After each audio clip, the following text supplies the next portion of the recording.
नमस्कार दर्शक हो, उजनी धरणाची सायंकाळी 6 वाजताची अपडेट आपण आता पाहणार आहोत।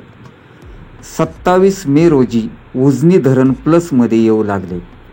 27 जून 27 जुलै असे 2 महिन्यात जवळपास हे धरण 100% झाल्याने सोलापूर जिल्ह्यासह अहिल्यानगर, पुणे आसपासच्या जिल्ह्यातही समाधानाचे वातावरण निर्माण झाले।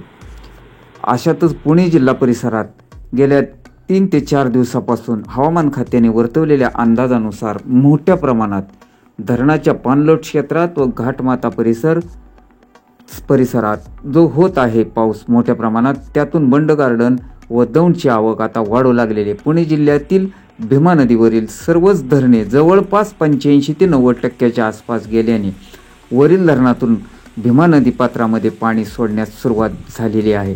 त्यामुळे दौंडची आवक पुन्हा वाढू शकते। तर सकाळी किती होती आवक आणि आता किती आहे आवक हे आपण पाहणार आहोत। त्या अगोदर आपण चॅनेलला सबस्क्राईब केले नसेल तर सबस्क्राईब करा व मिळवत राहा ताज्या व महत्त्वपूर्ण अपडेट।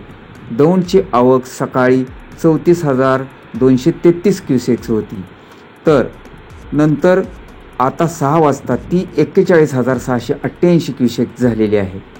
भीमा नदीमध्ये सकाळी 25,000 क्युसेक्सने पाणी सोडण्यात येत होते, नंतर 35,000वर हा विसर्ग गेला, तो 40,000वर गेला, तर आता 6 वाजता तो 50,000वर गेलेला आहे।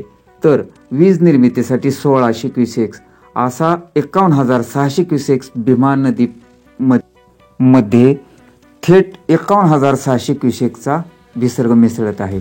तर वीज निर्मितीसाठी 1,600 क्युसेक्स, सीनामाडा योजनेतून 180 क्युसेक्स, दहेगाव सिंचन योजनेतून 80 क्युसेक्स, बोगद्यातून 400 क्युसेक्स, कॅनलमधून 1100 क्युसेक्सचा विसर्ग सुरू आहे।